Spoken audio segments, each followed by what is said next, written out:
você não escolhe quem vai ter direitos humanos. Direitos humanos é para todas as pessoas.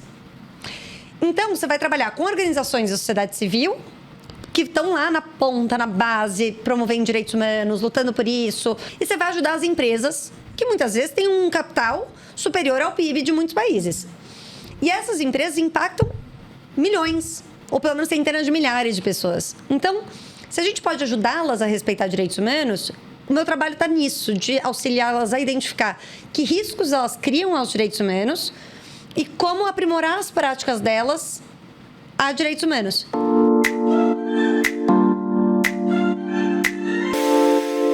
Boas-vindas ao Bate-Papo Auro, o podcast que acredita que a carreira jurídica é feita de escolhas reais, corajosas e muitas vezes surpreendentes. Aqui a gente fala sobre advocacia e inovação, com leveza, profundidade e um toque de caos criativo. Porque ninguém disse que advogar seria fácil, mas pode sim ser mais leve. Hoje a gente vai falar de um tema que felizmente vem ganhando mais espaço nas rodas de conversa jurídica: o papel da advocacia na promoção dos direitos humanos. E para essa conversa, convidamos uma das maiores referências do Brasil no assunto. Clara Serva é sócia e head da área de Empresas e Direitos Humanos do Tozini Freire. Coordena a advocacia pro bono do escritório e atua ativamente em diversas frentes. Ela é expert jurídica da ONU, vice-chair na International Bar Association e foi reconhecida como top leader em ESG pela Latin Lawyer. Clara, que honra te receber. Muito obrigada por ter aceitado o nosso convite. E eu queria começar sabendo quando e como você percebeu que o seu caminho do direito passaria pelo impacto social e pelos direitos humanos. Obrigada, Lila, Carol. Uma alegria estar aqui com vocês hoje. Eu entrei no direito pensando em direitos humanos. Na época eu não tinha esse vocabulário, então eu não sabia exatamente o que eu estava buscando. E comecei minha trajetória me dividindo. Eu sempre brinco que eu era fragmentada. A Clara e a Clarinha. Então era a Clara na vida corporativa, séria, formal, enfim. E a Clarinha que estava lá fazendo voluntariado, que estava pesquisando academicamente temas sociais, que estava jogando basquete, indo para cervejada, enfim, vivendo a vida nas outras dimensões. E daí um dia, me lembro, me marca muito, como essa divisão era forte, porque eu escondia esse meu lado leve, esse meu lado engajado, enfim, lados importantes para mim. Eu escondia do trabalho. E um dia minhas chefes me chamaram, eu tinha acabado de ser efetivada, e elas me chamaram e falaram: Clara, a gente queria conversar com você. Fiquei super preocupada, né? Eu achei que cabeças iam rolar. Quando alguém fala, preciso conversar com você, normalmente nosso primeiro pensamento não é o mais positivo. Exatamente.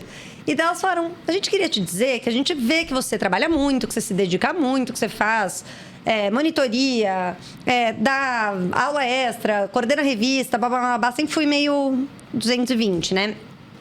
Mas é importante também você curtir a vida. Ir nas cervejadas, em festa, deu mais do que eu já vou. Sabe? Quando você... E daí me caiu a ficha que eu não estava sendo eu. Então elas não sabiam quem eu era, o que eu pensava do mundo, o que eu estava fazendo. E a partir de 2015, eu percebo que essa divisão não estava mais funcionando para mim. Porque algo que é muito forte para mim, eu sempre fui uma pessoa vocacionada a trabalhar com causas sociais. Então eu peço demissão do escritório para fazer um voluntariado.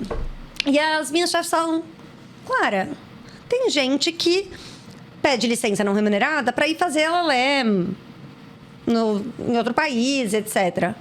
O que você está querendo é um período, não é? Mas é para voluntariado. Delas: tudo bem, tira 6 meses de licença. E daí eu entendi que aquilo que eu sempre fui era, na verdade, mais do que compatível, era valorizado pelo escritório. Mas ainda assim, voltei do escritório depois da licença, fiquei mais 6 meses no escritório e saí para estudar para a Defensoria Pública, que era o único espaço que eu via que seria possível ser quem eu era, ou lutar pelas causas sociais com um salário digno, porque afinal, não é só lutar pelos direitos dos outros, a gente tem que ser bem remunerado também.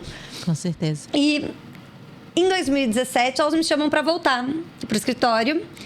E eu estava trabalhando no Tribunal de Justiça, percebi que aquilo não era compatível comigo, carreira pública não era compatível comigo, porque eu gosto de ser propositiva, eu sou acelerada.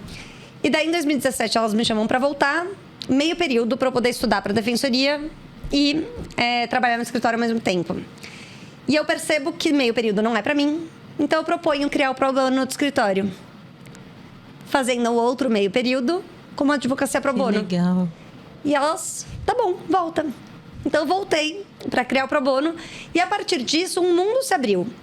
Porque eu comecei a perceber como por trás de todos os seres humanos com quem eu me relaciono, o escritório tem 1.300 pessoas, todo mundo tem uma causa que move essa pessoa. Algumas pessoas vai ser o tema da pessoa com deficiência, outras vai ser o direito à educação, outras vai ser saúde. Então, todo mundo tem alguma coisa que te move. E quando você se conecta com as outras pessoas a partir daquilo que move aquela pessoa, a conexão profissional extrapola muito aquela dimensão exclusivamente profissional. Então, foi um universo se abrindo, tanto do ponto de vista dos meus relacionamentos profissionais, como de eu ser eu mesma.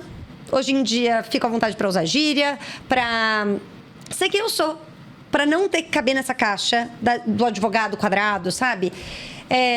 E, por outro lado, começamos a gente, graças a essa inovação, a esse conforto de ser quem eu era, de propor aos clientes essa visão, foi possível criar a primeira área de empresas e direitos humanos do Brasil. Uau.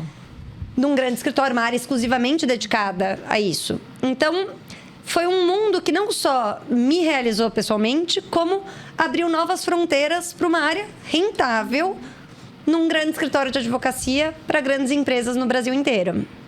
Excelente, Clara. É muito inspiradora a sua jornada.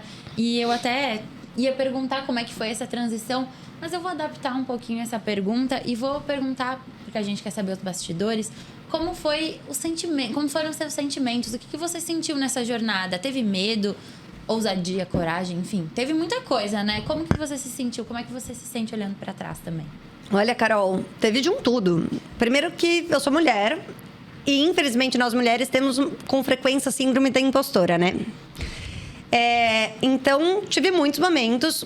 Vou dar um exemplo. O dia que eu propus que a gente criasse o Pro Bono, e elas falaram sim, eu tava do tipo... Não, mas veja bem, o que eu tô propondo na verdade, que meio período não seja cobrável do cliente. Tá entendendo? Não, tá bom.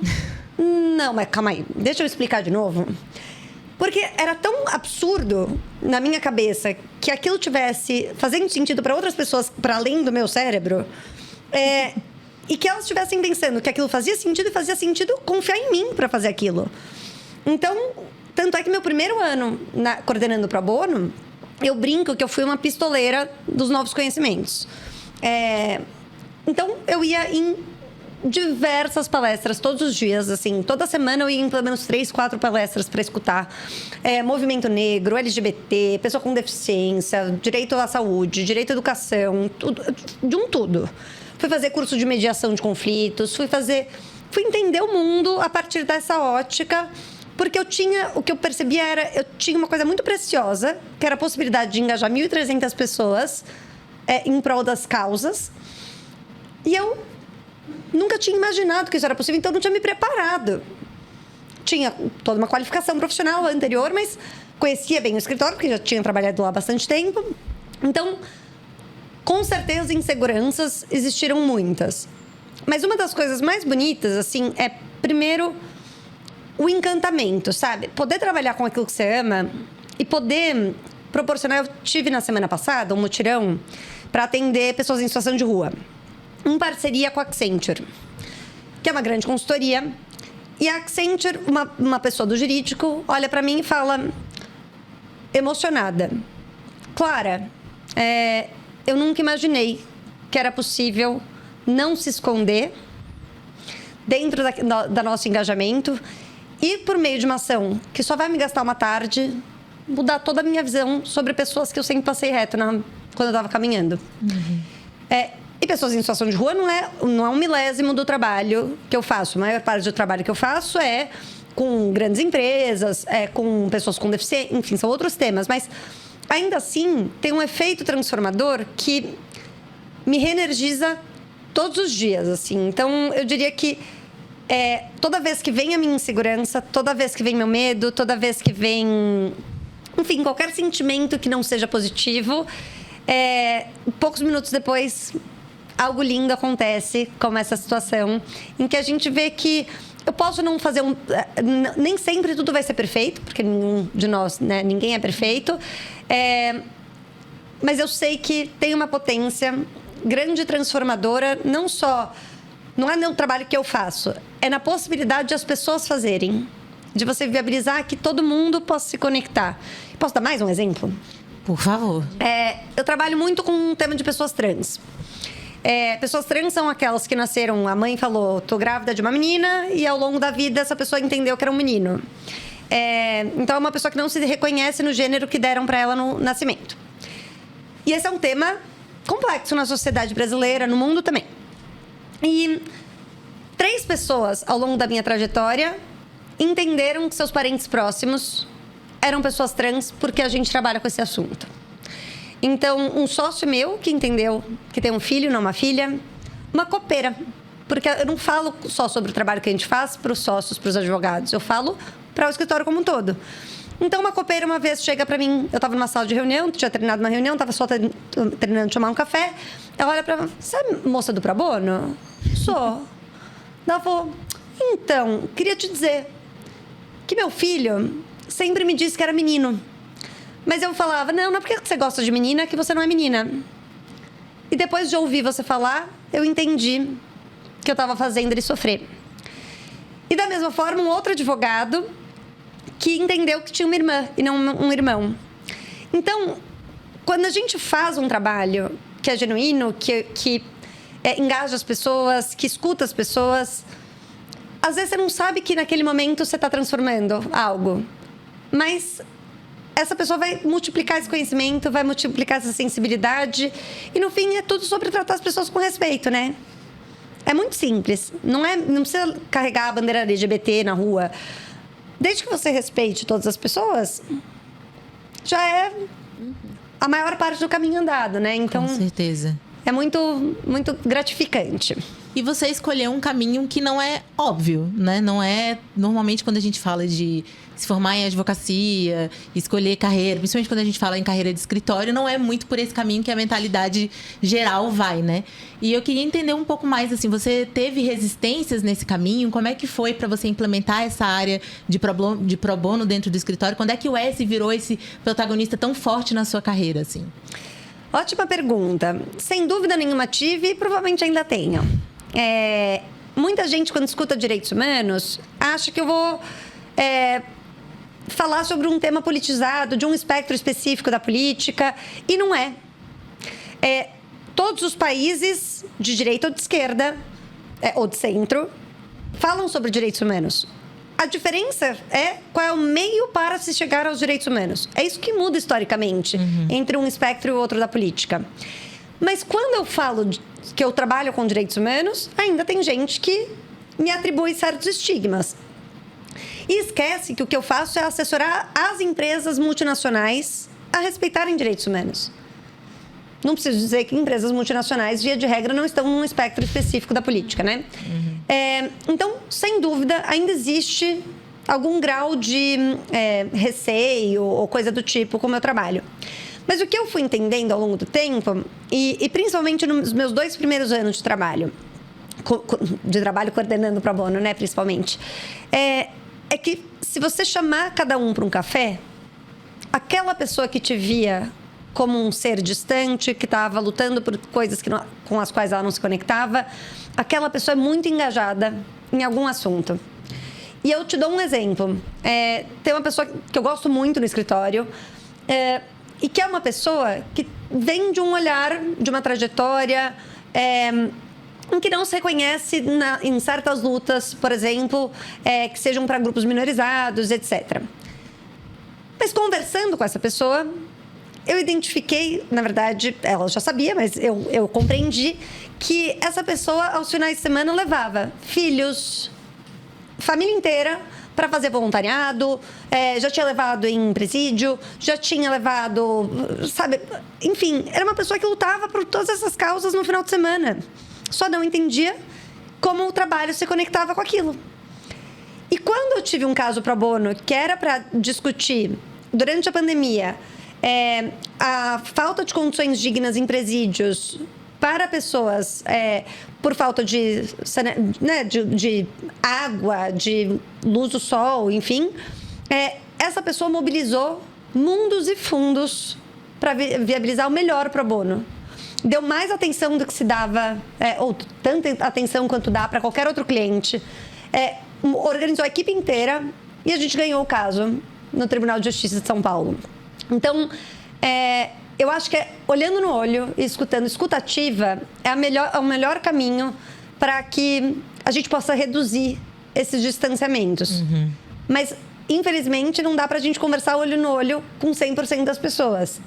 Então, o que eu acredito muito é que tem certas mensagens a serem transmitidas e formas de demonstrar que, no final, seja para aquela pessoa que está só pensando no escritório enquanto um instrumento de ganhar dinheiro, a área é importante também, porque muitos dos nossos clientes só nos contratam porque a gente tem esses programas e veem que a gente é um escritório que respeita e promove direitos humanos. Então, para esses que estão pensando no dinheiro, é importante. E tem aquelas pessoas que vêm trabalhar conosco no escritório só porque a gente promove pro bono, só porque a gente tem práticas de diversidade, equidade e inclusão, responsabilidade social corporativa. Então, eu acredito que é isso. Oposições sempre vão existir, mas a gente consegue construir pontes para se conectar mais com as pessoas. Muito legal. Clara, e agora você citou o escritório várias vezes, falando de forma prática e para quem também atua em escritórios, né? Advogados, advogadas que estão aí nos acompanhando. Como é que é trabalhar com compliance e direitos humanos dentro de um escritório de forma prática? Atender clientes, tocar projetos, enfim, escolher causas. Como é que funciona na sua experiência? Perfeito.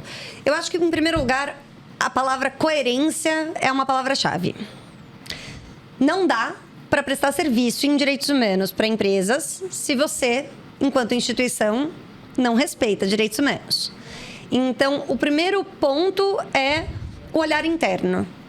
Para isso, as práticas de diversidade e inclusão, para isso, o engajamento com os times trabalhista, RH, departamento pessoal, compliance também. A minha sócia que cuida de compliance, compreender como os temas de discriminação devem ser tratados, porque ela que vai investigar, ela que vai falar com a consultoria que investiga, enfim.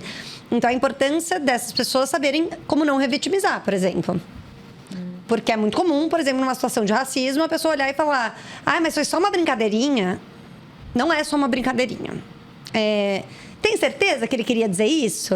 Então, perguntas que revitimizam não são compatíveis com um programa de compliance adequado, porque, afinal, aquela pessoa já está fragilizada. Se ela levou uma denúncia, é porque ela está fragilizada. Para ela, não foi uma piada. E vale dizer que a lei dos crimes de racismo prevê como uma das modalidades de racismo o racismo recreativo. Então, para aquela pessoa não foi uma piada, nem para a lei foi uma piada, né? Mas mais do que isso, então tem essa dimensão do esforço contínuo para coerência interna. E tem uma dimensão que é muito interessante e que é o que me faz acreditar que eu preciso ter os dois chapéus. Pro bono e empresas de direitos humanos. Eu e minha equipe inteira. Por quê? Porque o que eu acredito é que você não escolhe quem vai ter direitos humanos. Direitos humanos é para todas as pessoas.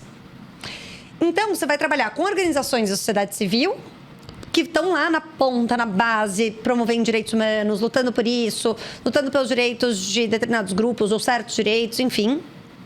E você vai ajudar as empresas que muitas vezes têm um capital superior ao PIB de muitos países. E essas empresas impactam milhões, ou pelo menos centenas de milhares de pessoas. Então, se a gente pode ajudá-las a respeitar direitos humanos, o meu trabalho está nisso, de auxiliá-las a identificar que riscos elas criam aos direitos humanos e como aprimorar as práticas delas a direitos humanos. E os dois temas têm que estar conectados, porque daí eu estou trabalhando com as ONGs, que são aquelas que vão apontar para as empresas os problemas que elas têm. Muito legal. Então, com isso, eu consigo ter uma visibilidade, não só eu, como o escritório como um todo, uma visibilidade dos temas que tocam a pessoa que está lá na ponta, em vulnerabilidade, e, ao mesmo tempo, compreender como isso toca a atividade empresarial no dia a dia dela também. Muito legal. E pode ser que as pessoas que estejam acompanhando a gente pensem que esse assunto é só para empresa grande. E eu queria trazer, assim, esse aspecto também pensando em pequenos escritórios ou profissionais autônomos. O que essas pessoas podem fazer para incorporar uma atuação mais responsável e alinhada com o ESG dentro dos seus escritórios, da sua advocacia autônoma? É uma ótima pergunta. Tem certos temas de direitos humanos que vão ser só para grandes empresas. Te dou um exemplo. Tem um conceito que é devida diligência em direitos humanos, que é um processo cíclico, constante, com governança corporativa, blá, blá, blá. Você vai falar para o seu João, dono da padaria, que ele precisa ter uma política em direitos humanos, que ele precisa conduzir uma análise de riscos e impactos a direitos humanos. Não, né, gente? Não. Assim. Mas o seu João, ele pode escravizar alguém? Não. Não. Ele pode colocar trabalho infantil na padaria? Não. Ele pode olhar para uma pessoa com deficiência e falar: não, você não é bem-vindo na minha padaria? Não. Então, o seu João, assim como cada um de nós, também tem o dever de respeitar direitos humanos. Assim como o escritório de advocacia que vai ajudar o seu João em assuntos tributários ou numa ação de direito do consumidor que venha acontecer. Então, o dever de respeito a direitos humanos, ele está presente na vida de todo mundo, como indivíduo e como empresa, pequena, média, grande, enfim. Agora, as medidas necessárias para respeitar direitos humanos é que vão se sofisticar se a gente está falando de uma grande empresa. E, portanto, a diferença está na compatibilidade daquelas medidas, por exemplo, a elaboração de uma política, a revisão de um canal de denúncias, o engajamento com a comunidade no entorno, consulta livre, prévia informada a povos indígenas, enfim, tudo isso vai mudar se for uma grande empresa, mas o dever de não submeter a condições não dignas de trabalho, de respeitar os demais, de não discriminar e por aí vai, também vai estar presente no dia a dia de qualquer indivíduo ou empresa. Ótimo. Obrigada por esclarecer esse ponto. Claro, e agora, seguindo ainda nessa linha do setor privado, tem muito receio ainda quando se fala de direitos humanos nesse setor, né? Muitas vezes por aquele receio que a gente estava falando nos bastidores de ser um tema polêmico. Como que é para você ser uma porta-voz desse tema nesses ambientes? Uma coisa que a minha forma de ver o mundo é que não existe... O conceito de empresa é um conceito abstrato. Você não chega e encosta na empresa. Você encosta nos seres humanos. Que pode ser o CEO, pode ser a moça da limpeza. Que pode ser o advogado e pode ser a pessoa da RH. Não importa. São seres humanos que compõem as empresas. E, no fim, volto àquele ponto que a gente falou do olho no olho. Da pessoa que te vê como um tema alienígena para aquela organização, ela também se vê enquanto titular de direitos humanos, ela só não usa esse letramento. Ela também acorda e come café da manhã e gosta de dormir numa cama limpa, numa casa limpa. Ela também quer ter o direito de planejamento familiar, seja com quem for, casado ou solteiro, enfim, com filhos, sem filhos. Todo mundo tem e usufrui de direitos humanos sem pensar nisso. Então, o primeiro movimento que eu tento fazer é me conectar com aquelas pessoas com quem eu estou falando. E, de novo, às vezes é sentar para jantar com o CEO e, às vezes, é entrar e conversar com a recepcionista ou recepcionista. Tá em ajudar a conectar com aquilo que é importante para aquele indivíduo e que ele reconhece como importante para aquela organização. Uhum. E tem efeitos muito interessantes desse esforço, porque quando a pessoa pode ter escutado falar por 1 hora, mas se por 3 minutos, 30 segundos, você falou de algo que ela se conectou, aquela conexão não se rompe mais. Uhum. Então, já vi muitas vezes, por exemplo, a gente trabalha muito com o tema dos direitos das pessoas com deficiência intelectual. A gente fez o primeiro guia sobre direitos das pessoas com deficiência intelectual para pessoas com deficiência intelectual. Que usa uma técnica chamada leitura fácil. Então, pensando em não orientar a rede de apoio, mas orientar a própria pessoa com deficiência intelectual. E, a partir disso, as conexões que surgem, porque muita gente tem filho com deficiência. Muita gente tem filho com autismo, que não é necessariamente uma deficiência, mas os direitos são os mesmos. Muita gente tem dentro do seu universo próximo, familiar, tocando a vida daquela pessoa cotidianamente, pessoas com deficiência intelectual. E quando aquela pessoa entende que a relação dela com o filho está dentro do espectro de direitos humanos, e quando você conta que o que você está lutando é pelo direito do filho dela um dia trabalhar numa empresa. Você está lutando pelo direito dessa pessoa de ter uma relação com a empresa que seja leve, porque ela precisa sair e cuidar do filho. Então, você está lutando por uma sociedade que seja melhor para aquela criança. Então, no fim, é tudo sobre criar conexão. E óbvio que numa empresa de 20 mil pessoas, 100 mil pessoas, nem sempre essa conexão individual vai acontecer. Mas a conexão, ajudar a empresa também, a partir daquela conexão que você fez individual, a cascatear essa informação, demonstrando para os 100 mil colaboradores que eles também devem se conectar com aquele assunto, é uma vida de um efeito em cascata muito bonito. Queria ter mais tempo pra gente continuar nesse assunto, que eu tô adorando. Mas a gente tá se encaminhando pro final. E eu queria que você deixasse uma mensagem final pra quem tá nos acompanhando até aqui. E também dizer onde as pessoas podem continuar acompanhando o seu trabalho. Olha, primeiro, muito obrigada. É uma alegria estar aqui com vocês. O bate-papo foi super leve e gostoso. Seguir acompanhando o trabalho, vocês podem me seguir pelo LinkedIn, Clara Serva, pelo Instagram, por onde vocês preferirem. Vai ser um prazer a gente manter contato. E você tinha me feito mais uma pergunta, Lila? Para você deixar uma mensagem final para a galera que está acompanhando a gente. Primeiro, eu acho que é possível olhar para direitos humanos com os recursos e com o tipo de trabalho que você exercer. Não importa o que você faz na sua profissão, você pode sempre levar direitos humanos, seja conversando e conscientizando os seus colegas, seja respeitando as pessoas com quem você se relaciona, seja usufruindo dos seus próprios direitos humanos. Então, não é necessário fazer disso uma carreira para que você seja também um advogado defensor de direitos humanos. E não é necessário ser advogado para poder ser um defensor de direitos humanos também. Clara, muito obrigada pela sua participação. Obrigada. Foi incrível ter você por aqui. E para você que está com a gente até aqui, fica o convite. Que tal rever as suas práticas jurídicas com esse olhar de responsabilidade e impacto? ESG não é só uma sigla bonita, como a Clara mostrou, é escolha, posicionamento e consistência. Se você gostou desse episódio, compartilha com alguém que também está nessa jornada por uma advocacia mais humana. E se quiser continuar o papo, você já sabe. A gente tá no Instagram, @aurum.br e no TikTok, @aurumbr. O Bate-Papo Aurum volta em breve com mais conversas sobre advocacia em movimento. Até a próxima. Tchau!